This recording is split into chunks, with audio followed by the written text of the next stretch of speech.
আজ আমরা আলোচনা করব দ্বিতীয় শ্রেণীর তৃতীয় পর্যায়ক্রমিক মূল্যায়ন থেকে বাংলার ৯ নম্বর স্কুলের প্রশ্ন উত্তর নিয়ে। দেখো, ১ নম্বর প্রশ্নে আছে ছুটি কবিতাটির প্রথম ৪ লাইন কবির নাম সহ মুখস্থ লেখো। ছুটি রহিম শাহ। আজ সারাদিন খেলাধুলা, আজ সারাদিন ছুটি, আজ সারাদিন ঘাসের উপর করব লুটোপুটি। ২ নম্বর প্রশ্নে আছে নিচের প্রশ্নগুলির পূর্ণ বাক্যে উত্তর দাও। কয়ের প্রশ্ন আছে উদ্ভব মণ্ডলের অবস্থা কেমন ছিল বর্ণনা করো। উত্তর হবে, দেখো, উদ্ভব জাতিতে সদ্গব, অত্যন্ত দরিদ্র অবস্থা, সম্পত্তি সব ঋণের দায়ে বিক্রি হয়ে যায়, এখন দিনমজুরি করে দিন কাটে। ক্ষয়ের প্রশ্ন বলেছে বিদ্যাসাগরের কথা গল্পে বাবা ঠাকুরদাস বন্দ্যোপাধ্যায় কিভাবে তার ছেলের মেধার পরীক্ষা নিলেন। দেখো, উত্তর হবে একটা মাইল ফলক পেরিয়ে যাওয়ার সময় ছেলের নজর অন্যদিকে ঘুরিয়ে রেখে পরের মাইল দেখে সংখ্যা চিনতে বললেন এবং ছেলে তার সঠিক উত্তর দেয়। এভাবে তিনি তার ছেলের মেধার পরীক্ষা নিয়েছিলেন। গয়ের প্রশ্ন আছে কার ছোট মেয়ের অন্নপ্রাশন ছিল? বিয়ের যৌতুক হিসেবে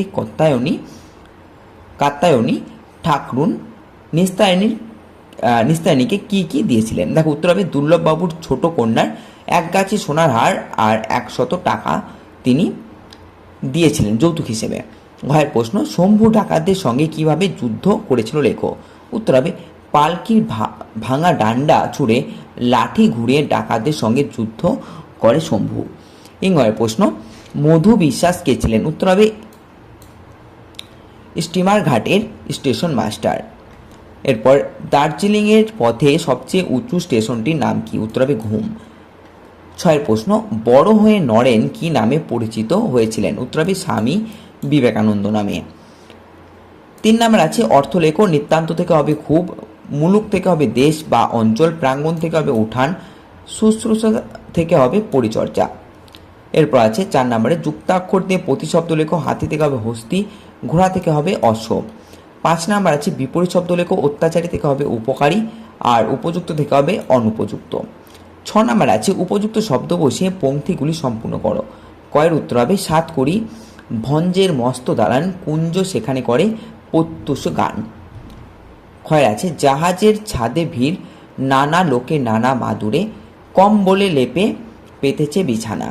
গয়ের উত্তর হবে হুড়মুড় ধূপধাপ, ওকে শুনি ভাইরে, দেখছো না হিম পড়ে, যেও নাকো বাইরে। ৭ নাম্বার আছে বাক্য রচনা করো। পৃথিবী থেকে হবে পৃথিবীর আকৃতি গোলাকার, প্রকাণ্ড থেকে হবে হাতিটা একাই প্রকাণ্ড এক বটগাছকে নাড়িয়ে দিল।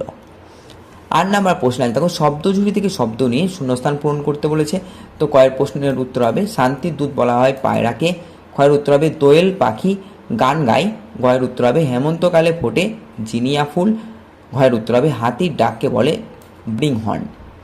৯ নম্বর প্রশ্নে আছে আমি কে বুঝে নিয়ে লেখো। অশোক সারান যিনি? উত্তর হবে ডাক্তার। যারা রং করেন রং মিস্ত্রি, যারা কাঠের কাজ করেন ছুতোর, আর যারা ব্যবসা করেন ব্যবসায়ী। ১০ নম্বর প্রশ্ন আছে নিচের ছকটি পূরণ করো। দেখো, বস্তুটির ছবি দেওয়া আছে, এখানে তালা দেওয়া আছে, তো বস্তুটির নাম হচ্ছে তালা। বস্তুটির কাজ কোনো কিছু আবদ্ধ করে রাখা। এরপর দেখতে পাচ্ছি বস্তুটি এখানে হচ্ছে দেওয়াল, কোনো একটি জায়গাকে সুনির্দিষ্ট করে এবং তার নিরাপত্তা নিশ্চিন্ত করে। এবার এটা যেটা ছবি দেওয়া আছে সেটা হচ্ছে হেরিকেন। তো বস্তুটির কাজ হচ্ছে অন্ধকার জায়গাকে আলোকিত করা। এটা হচ্ছে ঘড়ি, সময় নির্দেশ করে। 11 নম্বর প্রশ্ন আছে তোমার মা অথবা তোমার প্রিয় বন্ধুকে নিয়ে 4 লাইন লেখো। তো আমি এখানে মা সম্পর্কে লিখেছি আমার মা আমার কাছে সবচেয়ে প্রিয়। আমার মা একজন গৃহবধূ। আমার প্রিয় খাবারগুলো রান্না করে মা আমাকে খাইয়ে দেয়। আমার শরীর খারাপ হলে মা যত্ন করে।